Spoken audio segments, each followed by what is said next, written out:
My music doesn't really hit everyone, otherwise I'd be a very lucky man.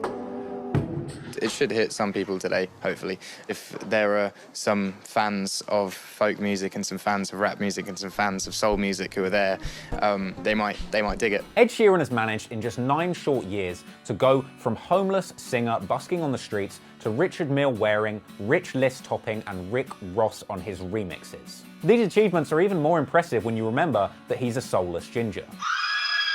Oh, get that off the screen, God.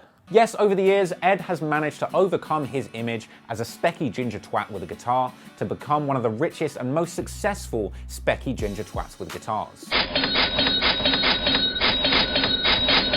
Really though, I admire how Ed Sheeran has managed to spin every facet of his unique personality and appearance into a genuinely enjoyable public persona that only makes his music even more listenable. This is a stark contrast to some of the early and more embarrassing incidents of a fame-hungry Ed Sheeran, such as this delightful footage of a 16-year-old Ed auditioning for a talent show, which I can only assume was Britain's Got Parkinson's. Not even an option. But it was around 2010 that Ed took the plunge and really started making big steps into the music industry.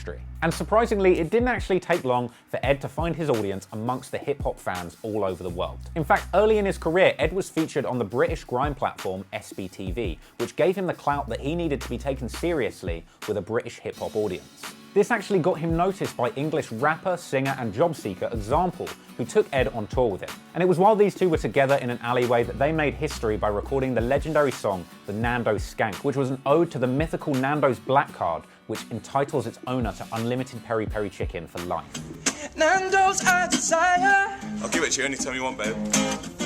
I want some free Nando's from your black card. You ain't getting in my wallet, ain't getting in my wallet. I'm on it. I wanna take your black card. You ain't getting my wallet. You're never touching my card, this is my card. You come to me, play your guitar. Step to me hard, you ain't getting my card, dawg.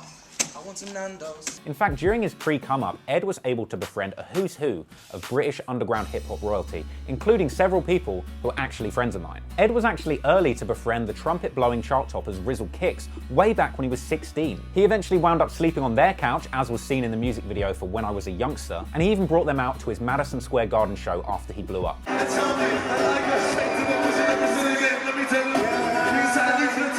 Ed was also pretty early in discovering who I would say is probably the most underrated rapper in London, the lyrical pun master himself and prime ministerial beatdown giver, Michael Payne. Mr. Payne was even a familiar face in Ed's busking days and even got a huge cosign when his remix of the A-Team called Little Lady actually was officially featured on Ed's #5 Collaborations EP. Definitely go and give that a listen. You know, obviously a lot of people can be like quite bored and irritated waiting in a busy station. It's good to get some good quality music while you're waiting. And Ed even made a low-key appearance in the music video for Middle England's Poet Laureate and the best rapper turned professor since the Migos, Context, in his video for the track Off With Their Heads.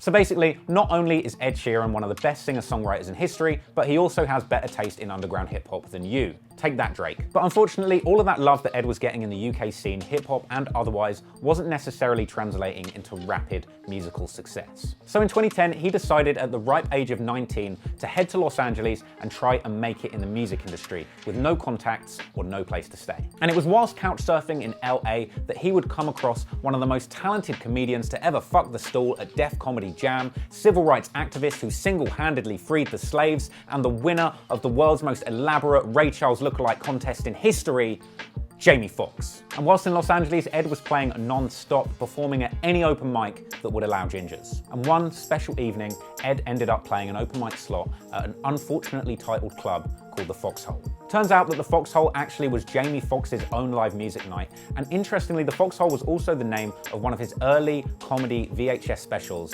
Straight from the Foxhole, which had a cover that seemingly showed Jamie with a bar stool rammed right up his foxhole. Jamie Foxx has actually used this foxhole pun for a whole bunch of different projects, including his early radio show called The Foxhole, where he famously got in trouble for telling an underage Miley Cyrus to go and make a sex tape. Which, to be fair, was quite good career advice, and I gave it 7 out of 10. Yeah, make a sex tape and grow up. Yeah. Get like Britney Spears and do some heroin. Yeah. that way I'll do like Lindsay Lohan and get start some crack seeing in a your lesbian and get some crack in your pipe. So we can start respecting you as an artist. Yeah. I'm a comedian. I know that. You know that? I know. You know my heart. I know you. No, I know So, you're a Mike, good what guy. can I look into the Miley? I apologize. I'll call you. So after Ed's late night session squeezing into Jamie's foxhole, turns out that he performed really well, and Jamie's manager actually approached Ed and invited him to appear on Jamie Foxx's Sirius FM show. I met his manager when I played his venue, the Foxhole, and his manager was like, come on the show. So I did the show, and then he gave me his email, and yeah. This was a legendary appearance where a very humble, pre-famous Ed Sheeran chats to Jamie Foxx and even delivers a live performance. Mr. Ed.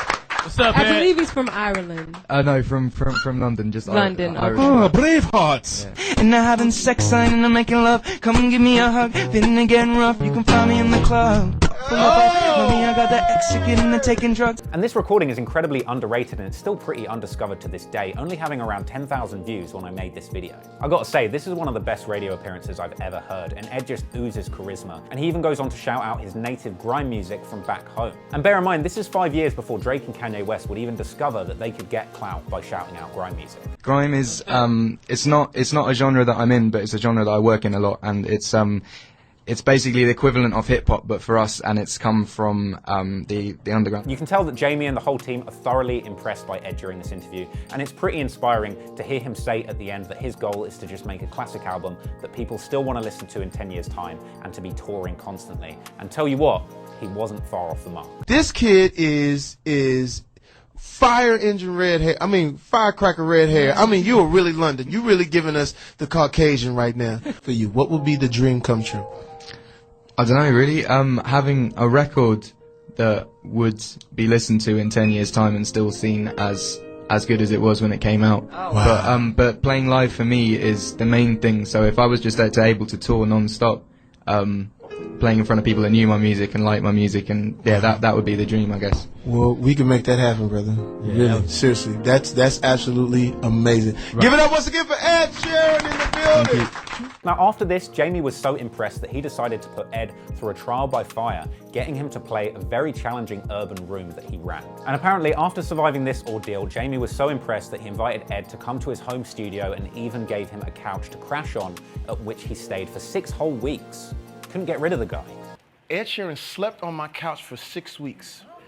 And my daughter, who you're going to meet in a minute, she was like, Dad, who's on the couch now? I said, that kid, I don't know, that little kid he's gonna right be there. somebody. He's going to be somebody. And I took him down to this live night that I would do in L.A. The only thing was that I said, yo, I'm going to take you to see if you got the goods. But the live night that I do was a live room with musicians. It was all black. Ed Sheeran popped out of the curtain. What happened? With this little, with that red hair, and the kid pulls out a ukulele in front of all these and he black does it all people. himself. Standing ovation. He's incredible. Yeah, unbelievable. Standing ovation. After the Jamie Foxx co-sign, Ed of course continued blowing up, but what was really interesting was the first real project that he released after this period was a hip-hop record. This was the little-known number 5 collaborations project, and I say little known, but it is on Ed Sheeran's Spotify, and this was an amazing short EP comprised of collaborations that Ed had done with some of the best names in grime and hip-hop in the UK at the time. This included Skepta's brother and malnourished vegan JME. He also had a track with one of the pioneers of grime music, good friend of Akon's and KSI's ghostwriter, Sway DeSappho. And of course he had a track on there with Drake's arch frenemy and reverse culture vulture, Wiley. And let's also not forget that track that I mentioned earlier, Little Lady with Michael Payne, is an absolute classic. So definitely look up that project on Spotify and go give that a listen, because every single track on there is interesting. This hip-hop gamble seemed to pay off, and that project ended up peaking at number 2 on the iTunes charts, and actually it was around this time that Ed Sheeran caught some serious attention from Elton John, eventually signing with his management company and then cutting a serious record deal with Asylum Records. And we all know what happened after that. Ed seemed to have non-stop success, dropping albums back to back, which were all interestingly titled after symbols that you would find on calculators. Obviously his first album was called Plus, his next album was called Multiply, his third album was called Divide, and his upcoming album is called 58,008. Ed didn't end up doing too bad for a guy that had always aspired to have one classic album and tour constantly. It was reported that in 2018 his tour racked up a whopping $110 million, and that his net worth now could be anywhere around the figure of 300 million. Stick that one up your foxhole. But with all that success, it's great to know that Ed Sheeran has stayed incredibly humble, and you can tell this from all of his recent interviews, including where he goes shot for shot with The Breakfast Club. Come on, man. One more sting. I fuck with Ed Sheeran. We appreciate you. In fact, it's even been reported that to this day, he still regularly shows up at Jamie Foxx's house to perform live sofa sessions. Ed Sheeran, sofa session, taking it right up the foxhole. Now I'm in town, take it down, thinking of taking a new couch, different show every night, week since I've used showers, told my bed chow, 3 cushions all I need now, hear me from your bedroom as I snore to you now, and I can't, no I won't hush, 2 sinuses and they're both blocked, I'm gonna steal your couch. I'm that dude, don't invite me over. I'm like glue, I stick to your sofa. I sleep nude, I like the exposure. Stretch the limits of your hospitality like yoga. Sly kid, I said I wouldn't stay long. I hit raw, no sheet for me to lay on. I make your favorite rappers change their locks. That's everyone from Taylor Swift down to Jamie Foxx. Cause you need my couch, I don't need yours. Cause you need my couch, I don't need yours. Cause you need my couch, I don't need yours. Cause you need my couch, I don't need yours.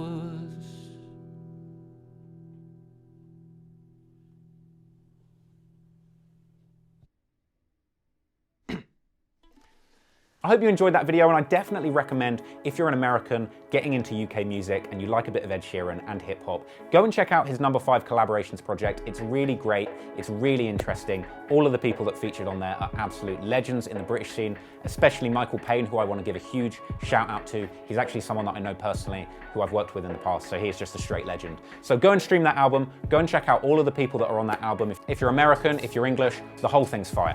If you enjoy that video, make sure that you like and subscribe below, hit the notification bell so you can see every single time I upload. And if you've been enjoying my work recently, please support me by joining my Patreon and by copying some of my merch in my merch store below. It really makes a great difference to keep the channel running and to keep the output high for you guys. I know that I've been uploading a lot recently and I want to keep that momentum going and I want to keep upping the standards of my videos. So I really appreciate your support. Thank you so much for watching, and until next time, peace out.